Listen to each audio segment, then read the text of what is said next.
Pre-lesson, pre-calculus, 2.1, inverse trigonometric functions. I'm going to be honest with you.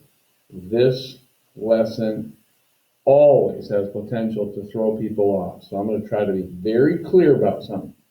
There's really two things that I need you to really understand, but I'm going to talk about 15 to 20 things. So I'm going to try to emphasize what it is you really need to know. But what I'm doing today is I'm opening up the hood somewhat and taking some motor parts out and showing you now this does this and this does this and this is why. And some of you just want to just turn the key on and drive the car. You don't care how it works. So that's why this is a dangerous pre-lesson. So just with that in mind, enjoy, get some popcorn, get yourself a Coca-Cola. That's my favorite, way better than Pepsi. So again, what I'm trying to do is take you from the world of the known into the world of the unknown without you even noticing. So here we go. F of x equals x squared. What I'm doing is I'm grabbing a whole bunch of x's. By the way, what are my x's? My x's, that's considered my domain. Now, this is language you need to be familiar with for this unit, for pre-calculus. And this comes from Algebra 2, so it shouldn't be blowing your hair back. And for me, that's never been a problem. And so now I need to put these in. Negative 3 squared is 9, negative 2 squared is 4, negative 1 squared is 1, 0 squared is 0, 1 squared is 1, 4, and then I get 9. Now, here's the deal. This is my range. Notice my little list of things. So we've talked about domain. What is that? Those are my x's. What's my range? Those are my y's. Now, what in the world is this vertical horizontal line test? Well, what I'm going to show you is this. There is a word called a function. This is where students get lost. Now, your understanding of this word is not crazy important, but it gets used all the time.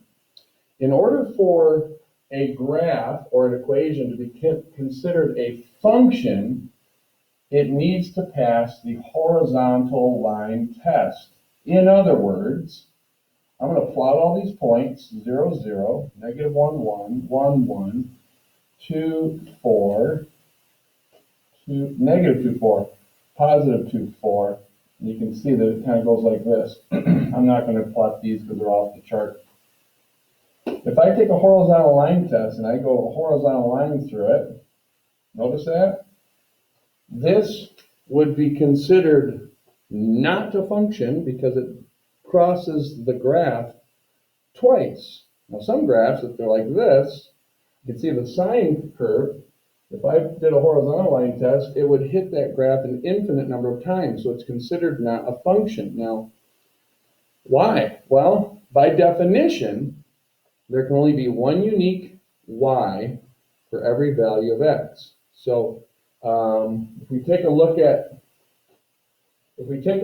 this 1 to 1, we've got matching 9s, we've got matching 4s, and that's going to cause a problem. So that's going to cause it to be not a function.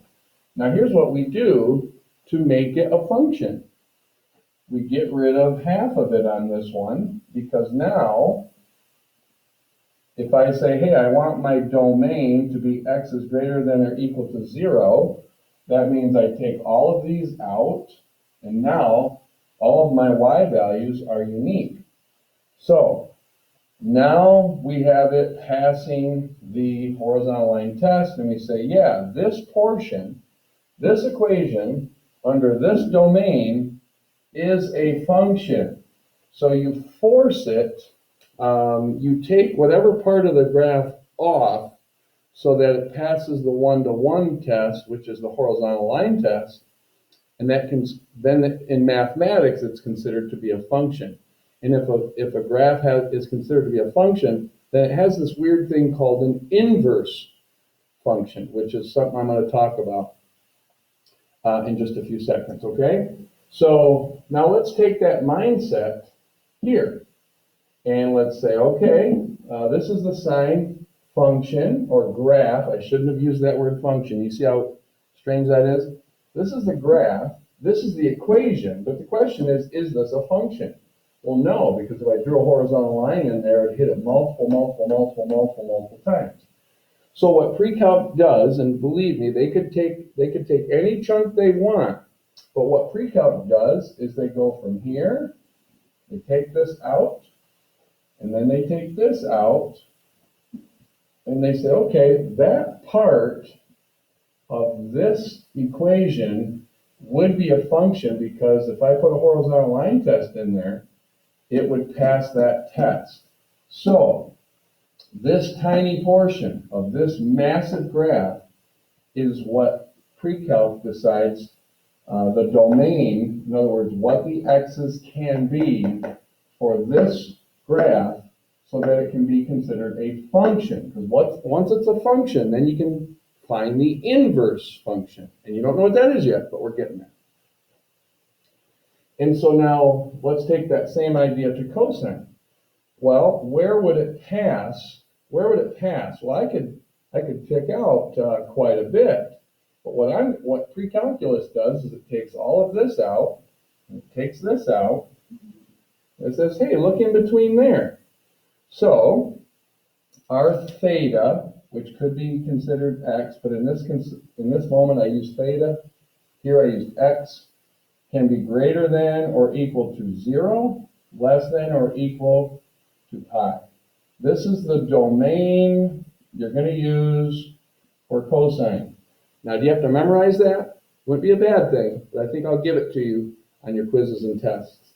This is the domain you use every time you get into the sine function and attempting to find the inverse. Now, you see that -1? We'll talk about that in a minute. Now, this tangent guy, we didn't spend any time in class graphing the tangent function, but if you go to decimals and just type it in tangent, you'll see this graph right here. It's really strange. Now, it keeps going like that, and it just keeps going and repeating itself forever both ways. However, I only want to consider this portion right here because this portion does pass the horizontal line test in this window. Well, what is this window? Well, look, this is a dotted line. And this is a dotted line. What that means is those are asymptotes. It means the graph does not cross it. Why doesn't it cross it? Now, I could take up a whole bunch of your time, but if you just take a look at tangent, it's opposite over adjacent. And at pi over 2, if I was to draw a picture, there's 0 radians, there's pi over 2. Doesn't my adjacent side disappear? And so I'd end up getting a 0 underneath there. And that's mathematically impossible. So that's a section on the graph it can't cross. That's why there's dotted lines. And that's why the domain is, I'll just go x this time, greater than -pi over 2, less than pi over 2. It can't equal pi over 2 because that would be mathematically impossible. And if I went down to -pi over 2, my spinner, and I went down, I'd have the same situation right there. Now, I don't think you're ever supposed to say this as a math teacher, but the bottom line is 99% of what I just said, you're probably going to forget. So what's the meat and potatoes, Mr. Cleefish? Right here, sine, domain. Cosine, domain. Tangent, domain. Now, understanding what domain, x's, range, y's, that's important too, just to understand the language of math. And the horizontal line test might be new to you, but you're still probably wondering why. And that's a whole matter of language too. But let's tackle this guy as the pre-lesson, and I have a lot of time. So this says, and this is the way some of your homework is going to be. It's going to say, find the exact value of what? So if I was you and I saw that -1, I'd go back to my Algebra 2 days and I'd say, hey, I remember being taught that if I see a negative exponent, that just means flip it or take the reciprocal. That's true. That is true. Now, what this problem is saying is, please listen, don't fade off right now, big moment. This problem is actually saying find theta if sine of some theta equals 1/2. That's what this is saying. You just need to read it that way. Now, the question is, where could sine possibly equal 1/2? Well, now all of a sudden, I hope you're seeing this as somewhat of a review problem. Looks like I'm off the screen. So, yeah, all right. Find theta, I'll rewrite that. Find theta if sine of theta equals 1/2. Is that on the screen? Better, that's better. So it's saying, hey guys, take your spinner, but wait a minute, it's a sine problem, which means my domain, what's my domain? How far I can spin my spinner. How do you know that? Because that's the position. That's the spinner spin. How far do I have to spin my spinner to create sine to be 1/2? It's like, okay, well, hey, I remember something here. If sine is 1/2, then my opposite over my hypotenuse equals 1/2. And you guys, I hope you're getting a repetition of this. 30, 60, 90s, 45, 45, 90s. 30, 60, 90s, 45, 45, 90s. Which one of those has one side exactly double the other? 30, 60, 90. So we're going to take a stab at it. We're going to go, hey, let's take a look at if this was 30 degrees. This would be a 1, this would be a 2, this would be a square root of 3. Because that's 60. What would sine of this angle be? Well, opposite over hypotenuse. Ding, ding, ding, ding, ding. We just got theta equals 30 degrees. All right. Well, wait a minute. This says my answer needs to be greater than negative pi over 2, which is negative 90, which means I could have flipped the spinner down this way, but it needs to be less than positive 90. Well, that fits. But let me go into something that maybe some of you are asking. How come negative 30 didn't work? Well, if I flipped it, if I took my spinner and I went down 30, look what happens. Sorry about the bad drawing. So there's 30 degrees down, which is negative 30. This would be negative 1. This would be 2. This would be the square root of 3. What would sine of negative 30 be? It'd be negative 1/2, and that's not what we want. So that would not be our answer. It'd have to be 30, because that's the only thing that works. Now, I've got a little bit of time left. Here's my calculator. Hopefully you guys can see this. If you look very carefully, let's see here. Get my glasses on for this.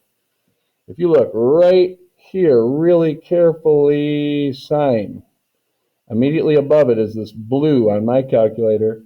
It's a sine to the negative 1. You can see that. Now, if I go like this,